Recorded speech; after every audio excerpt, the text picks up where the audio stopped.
Assalamualaikum warahmatullahi wabarakatuh, ibu-ibu semuanya calon hajah, amin amin ya rabbal alamin. Nah, sebagai muslim pasti ada ya keinginan kita untuk menunaikan ibadah haji, karena haji adalah memang rukun Islam yang kelima, benar ya dong ibu-ibu.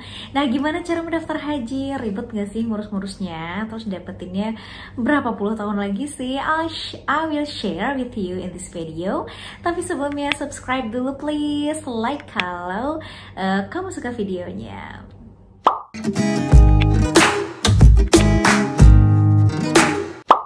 Hai moms, apa kabar semuanya? Anak-anak sehat? Bunda dan ayah yang klik video ini, aku doakan semuanya segera naik haji ya. Amin, amin ya robbal alamin. Nah, sedikit cerita, alhamdulillah ya Allah belum menakdirkan kami untuk renovasi rumah, sehingga dananya itu bisa dipakai dan dialokasikan untuk mendaftar haji di tahun 2021 ini. Nah, disclaimer dulu, aku tinggalnya di Jakarta Timur, jadi dan aku juga ber-KTP DKI Jakarta, jadi bisa jadi prosesnya ini berbeda dengan di daerah lain gitu ya, karena aku memang tidak melakukan research, karena yang tidak melakukan research seperti apa pendaftaran di daerah lain, ini murni di daerahku dan sesuai dengan pengalamanku aja.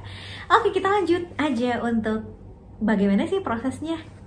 Oke, yang pertama aku datang ke Bank Syariah Indonesia atau BSI ya, untuk bikin account mabrur. Nah, stepnya ya, daripada kita lama-lama ngantri di BSI-nya, lebih baik buka dulu website mereka di webform.bsm.co.id. Di sana diisi dulu data-data kita ya. Kita pilihnya itu tabungannya tabungan mabrur ya. Nah, setelah itu kita isi data-data kita, semuanya data pribadi, kemudian kita akan dapat kode yang nanti akan ditunjukkan ke customer service-nya gitu. Jadi proses seperti itu. Barulah di sana akan dibuatkan account-nya oleh si customer service-nya tadi. Setelah dibuatkan account-nya, kita akan dapat buku tabungannya. Jadi tabungannya ini nggak ada ATM-nya ya. Jadi si tabungannya ini memang tidak bisa digunakan untuk transaksi. Setelah kita dapat buku tabungannya, setelah itu bisa kita setorkan nih sejumlah minimal itu 25.500.000. Nah, kalau memang misalnya masih sifatnya nabung ya monggo diisi aja terus itu ya tabungannya. Tapi kalau misalnya memang sudah punya dana idle atau dana yang memang sudah cukup, kita bisa langsung transfer 25.500.000 ke rekening itu. Nah, setelahnya itu kita datang lagi ke BSI, cuman BSI tertentu aja.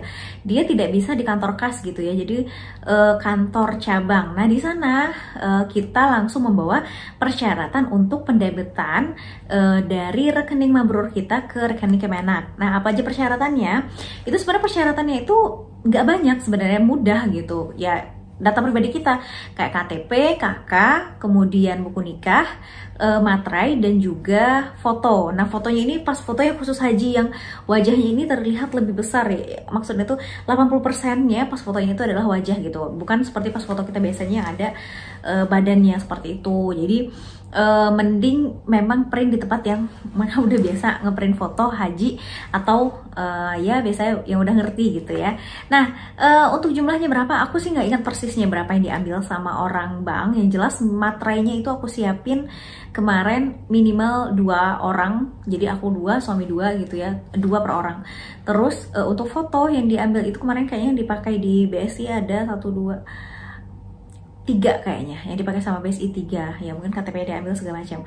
Nah, setelah itu di customer service kita akan diminta untuk menandatangani beberapa dokumen terkait dengan validasi pendaftaran hajinya. Kemudian ya kita nanti dikasih selembaran terkait dengan validasi hajinya, dan kita akan diarahkan ke counter teller. Di teller itulah untuk pendebetan dana hajinya gitu ya. Jadi kita ngantri lagi di teller untuk pendebetannya. Nah, setelah nanti di teller di debit, barulah akan dapat dokumen validasi haji. Nah, dokumen itulah dan nanti dapat dokumen validasi haji, kemudian bukti transfer. Kalau nggak salah 2 hal itu ya. Nah, nanti hal itu yang kita bawa ke si Kemenak. Nah, karena aku emang waktu itu sama suami susah mencari waktunya, kita usahain di hari itu juga datang ke Kemenak. Kalau Kemenak kita adanya di Pondokopi Munokopi ya kalau nggak salah ya, di Munokopi. Di sana kita langsung nyampe di sana setengah 12, udah deket-deket mau tutup, tapi kita masih dilayani untuk pengambilan mapnya dan formulirnya. Nah, apa aja persyaratan yang diminta oleh Kemenak? Ini persyaratannya ya.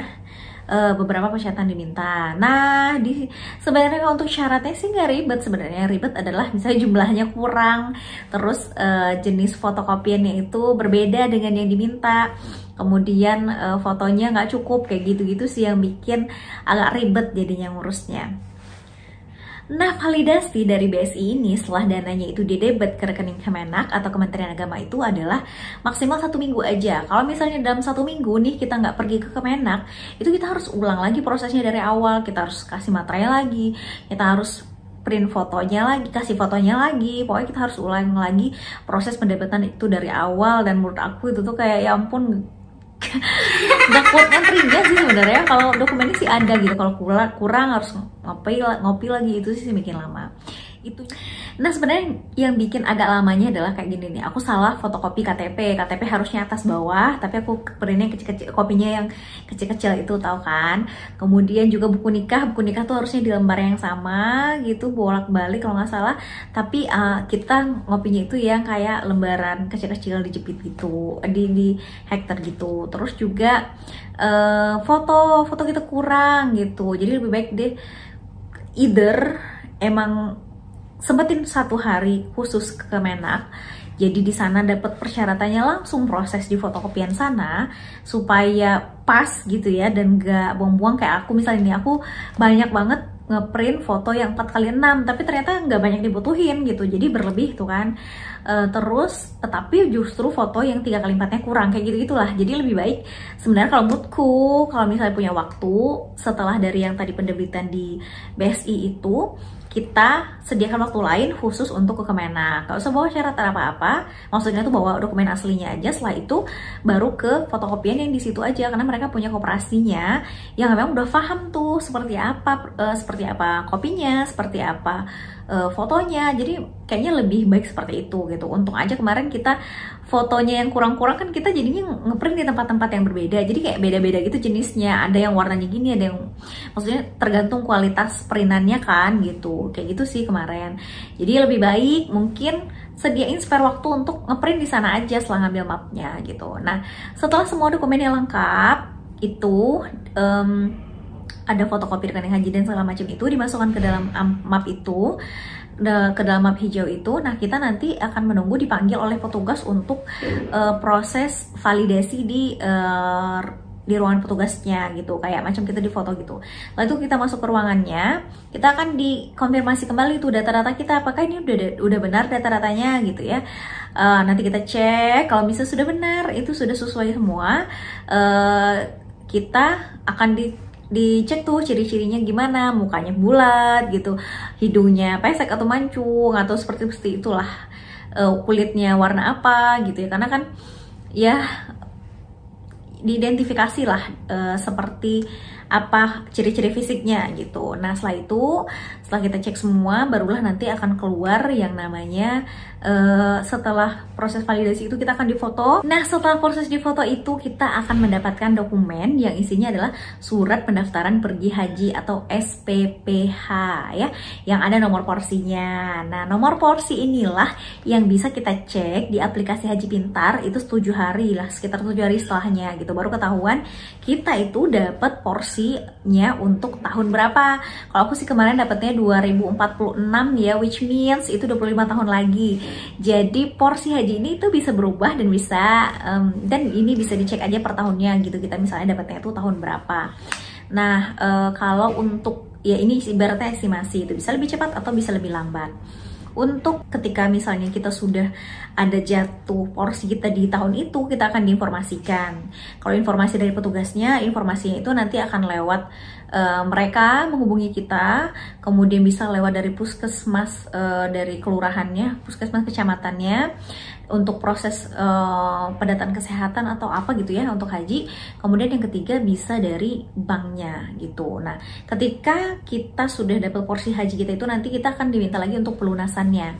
Pelunasan sendiri itu sekitar 10 jutaan kalau tahun ini, dan tentu saja untuk tahun 25 tahun lagi itu pasti bisa berbeda ya. Nah, pelunasannya inilah prosesnya nanti sama lagi. Kalau informasinya seperti itu, prosesnya sama lagi untuk kita fix berangkatnya kapan. Seperti itulah kira-kira. Oke, hari ini terkait dengan haji seperti itu aja. Teman-teman mungkin boleh share, kalau ada yang dari daerah lain di-share nih di komen seperti apa proses pendaftaran haji di daerahnya. Kalau aku sih alhamdulillah seperti itu prosesnya. Dilancarkan kemarin dalam 1 hari itu sudah selesai untuk proses pendaftaran hajinya. Alhamdulillahirrahmanirrahim ya. Semoga teman-teman semua yang masih berikhtiar untuk punya dana untuk pergi haji, semoga Allah mudahkan dan Allah akhirnya panggil kita semuanya ke rumahnya di Baitullah. Semoga kita ada umur, ada waktu untuk bisa ke sana ya teman-teman semuanya. Mami dan Daddy, terima kasih sudah menyaksikan video ini. Semoga berkah untuk semuanya. Assalamualaikum warahmatullahi wabarakatuh.